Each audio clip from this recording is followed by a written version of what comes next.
మనము నల్గొండ జిల్లా మిర్యాలగూడ పట్టణంలోని ఒక నిరుపేద ఇంటి దగ్గరికి వచ్చాము. వారి యొక్క జీవన పరిస్థితి అయితే అగమ గోచారంగా ఉన్నది తెలిసింది. వృద్ధురాలుండి ఆమెకు ఇళ్లలో పనిచేసేటువంటి నేపథ్యం 30 సంవత్సరాల నుంచి పనిచేస్తున్నటువంటి పరిస్థితి.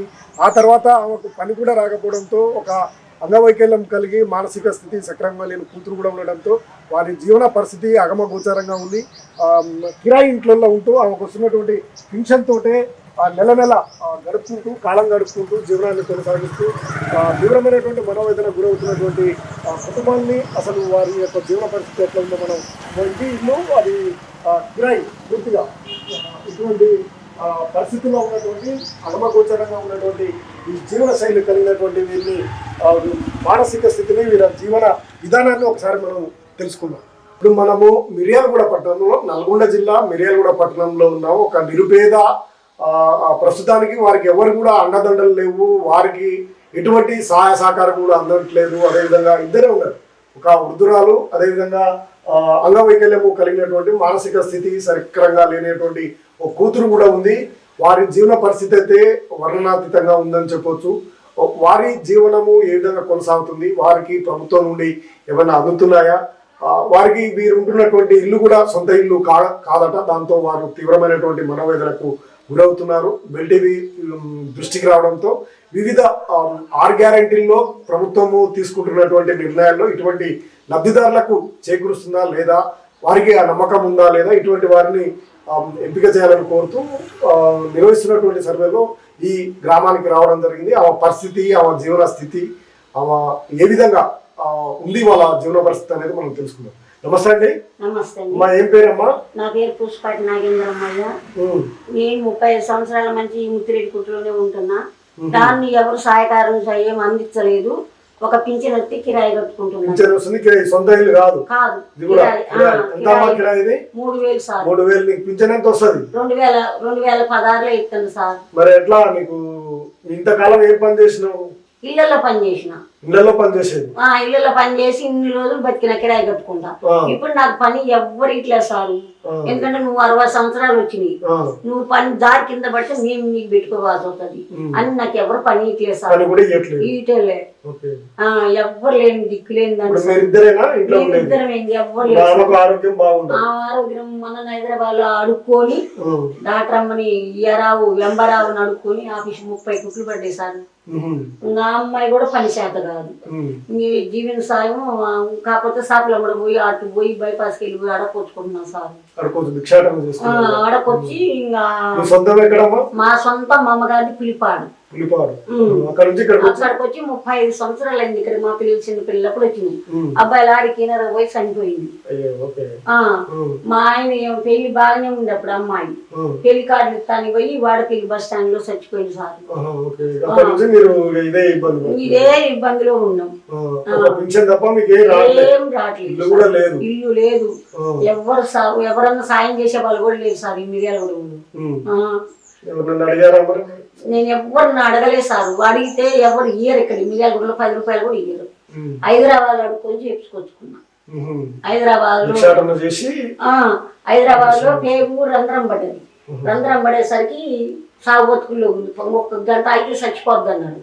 డాక్టర్ అమ్మ కాడికి పోయి అమ్మ నాకు 10 రీత్యా పెట్టమ్మా డాక్టర్ అమ్మ గారు అని పైలింగ్ కాబట్టి 15 బాటిల్ రక్తం ఇప్పించింది. 25,000 కౌంటర్ పుట్టింది.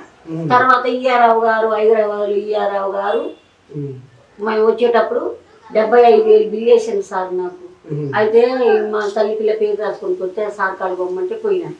పోయి ఆటికి 6 రోజులు సార్ నేను అన్నం ఏం తినలేదు. తినకుంటే ఇయ్యారావు కాడికి పోయి అయ్యా నా పరిస్థితి దయ్యా బిల్లు కట్టాలయ్యా, నాకు కట్టేవాళ్ళు లేడయ్యా అంటే నా బిడ్డ పరిస్థితి చూసి 75,000 బిల్లు కట్టిండు. 4,000 ఆయన కట్టిండు. ఇయ్యారావు కారుకు 4,000 ఇచ్చింది. మరి ఈ అమ్మాయి వాళ్ళు పెట్టి నువ్వేం పని పోవద్దు కాదు అమ్మ అని చెప్పి 1000 రూపాయలు చేతి ఖర్చులకి ఇచ్చింది. అవి తెచ్చుకున్నా. ఎంబారావు 40,000 ఇచ్చింది. ఈ మళ్ళీ ఆర్డీ గారు 50,000 ఇచ్చింది. అట్లా బతికించుకొని వచ్చిన సార్. వద్దు నువ్వు దారి కింద పడితే నేను నీకు పెట్టుకోవాల్సి అవుతుంది అని నాకు పని ఎవరు ఇట్లేదు సార్. నాకు ఇప్పుడు ఇంట్లో చాలా పరిస్థితుల్లో ఉందా. ఇప్పుడు ఎన్ని సంవత్సరాలు ఉంటాయి ఆమెకు? అట్లా అంటే నాకు 27. 27. ఓకే, మరి ఎట్లమ్మా పని చేయరాదు ఇక ఇద్దరు కూడా? ఇగో ఈ 30 గుడ్లు పడ్డాయి సార్ అమ్మాయి. నాకు ఇక్కడ నుంచి ఇక్కడ వరకు స్టిచెస్ పడ్డాయి అనమాట. నేను చేతనైనప్పుడు ఇంతే నిలబడి ఇక్కడ కూర్చొని పూలు కట్టుకుంటాను అనమాట. పూలు కట్టుకోవటం వరకు ఏం పని చేయడానికి బయటికి వెళ్తే పని నాకు కడుపులో నొప్పి ఇస్తారు. ఏం పని చేయట్లేదు. మా మమ్మీని అక్కడక్కడ ఆడుకొని వచ్చి ఇంట్లో అయిపోయింది. అంటే ఉంటే తింటాం, లేకపోతే లేదు. చదువుకున్నారా మీరు? చదువు 10th అయిపోయింది. 10th అయిపోయింది. ఇంటర్ ఫస్ట్ ఇయర్ చేద్దామనేసరికి మా ఫాదర్ చనిపోయి చేయలేదు, కాలేజ్ పోలేదు. అప్పటి నుంచి ఇట్లానే ఉంటుంది. పెళ్లి కుదిరి ఇట్ట అయిపోయిందని చెప్పి మానసిక స్థితి సక్రమంగా ఏమన్నా జాబ్ పెట్టించే మార్గం చూడండి సార్. అంటే అదే 10th పాస్ అయినా? పాస్ అయింది. హెచ్పిట్లు ఉంది సార్, సెంటిమేర్లోనే చదువుకుంది.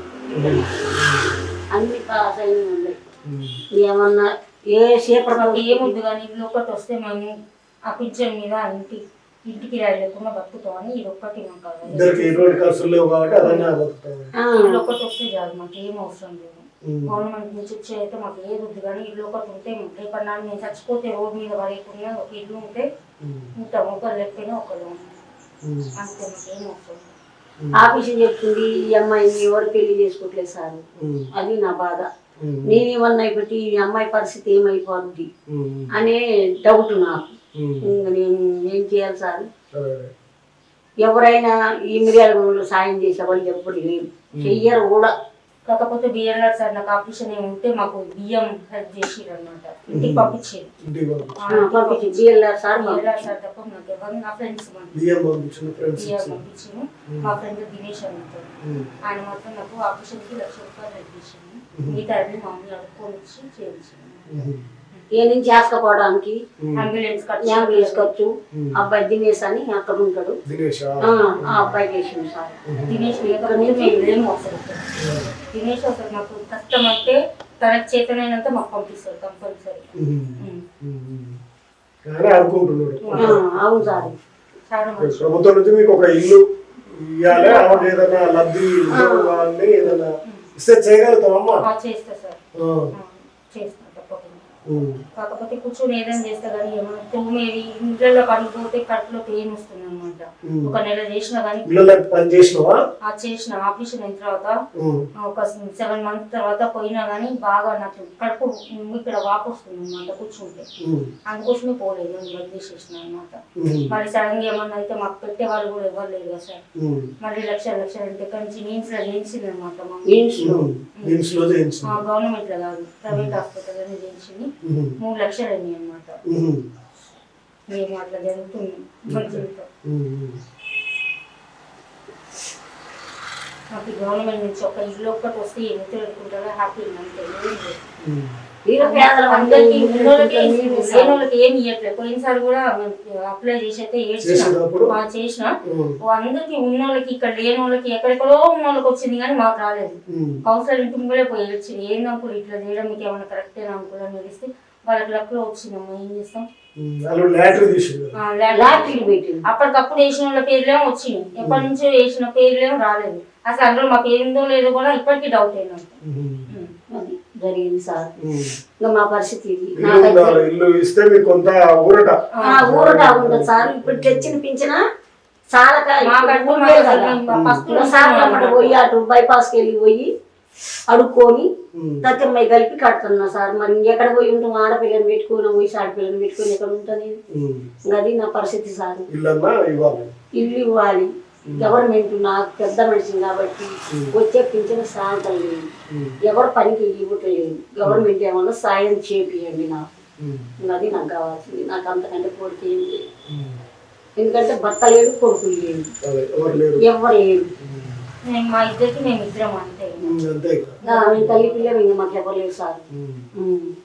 ఓకే, చూస్తున్నారు కదా, ఇద్దరు కూడా ఒంటరి మహిళలుగానే ఉంటున్నారు. తల్లి కూతురు మాత్రమే.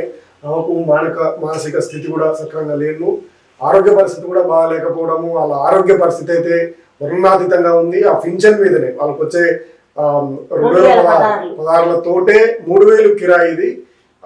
అది కూడా కట్టుకోవడానికి సరిపోవట్లేదు, ఎక్కడ కూడా పని కూడా ఇవ్వట్లేదు, భిక్షాటన చేసి జీవనాన్ని కొనసాగిస్తా ఉన్నాం. ఆపరేషన్లకు లక్షల రూపాయలు అయితే కూడా కొంతమంది ఇక్కడ సహాయపడడం వల్ల బతికి బయటపడ్డాలని కూడా ఆవేదన వ్యక్తం చేస్తూ ఉంది. 10వ తరగతి వరకే చదువుకుంది, ఆమెకు తండ్రి చనిపోవడము, సోదరుడు చనిపోవడం, దీంతో ఆమె కూడా మానసిక స్థితి తీవ్రంగా ఉంది, తీవ్రంగా మనోవేదనకు గురై మానసిక స్థితి కూడా సక్రమంగా లేకపోవడం, అందులో మళ్ళీ ఆరోగ్యం కూడా బాగాలేకపోవడంతో ఇల్లు పరిస్థితి అయితే చాలా వర్ణనాతీతంగా ఉన్నది. ఇటువంటి వారికి ప్రభుత్వము లేదా స్వచ్ఛంద సంస్థలు ఇటువంటి వారికి సాయం అందిస్తే బాగుంటుంది. ఎవరైనా నిజంగా అనేక మందికి సహాయపడతా ఉంటారు, ఇటువంటి పేదలకు సహాయపడితే చాలా మంచిగా ఉంటుంది. అనేక మంది స్వచ్ఛంద సంస్థలు కూడా ఉన్నారు, వీరి నెంబర్ కూడా డిస్క్రిప్షన్లో ఇస్తాము, అదేవిధంగా స్క్రోలింగ్లో కూడా వీళ్ళ నెంబర్ ఇస్తాము. వాళ్ళకి ఏమైనా ఫోన్ పే ఉందమ్మా మీకు? ఫోన్ పే లేదు, ఫోన్ పే కూడా లేదు, ఫోన్ కూడా లేదు, చిన్న ఫోనే ఉంది.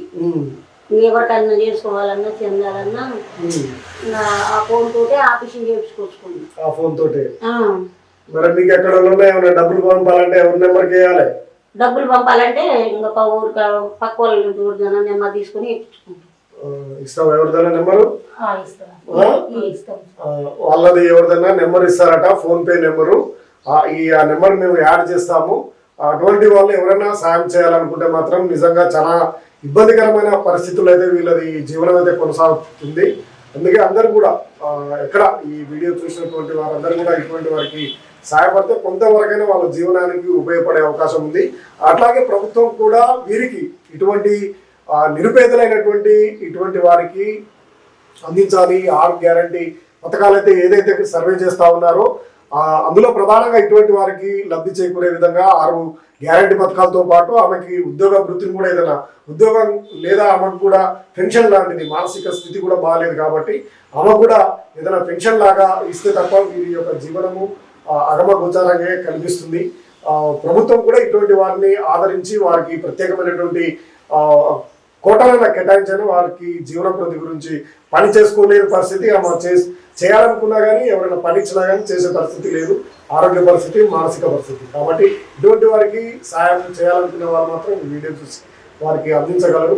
ఇందా ఇప్పుడు నెంబర్ 9553345274 కృష్ణకుమారి అని వస్తుంది సార్. 9533452744 పగిళ్ళ కృష్ణకుమారి అని వస్తుంది. ఫోన్ పే అయినా గూగుల్ పే అయినా. గూగుల్ పే కానీ ఫోన్ పే కానీ ఆ నెంబర్కి యాడ్ చేస్తే మీకు సాయం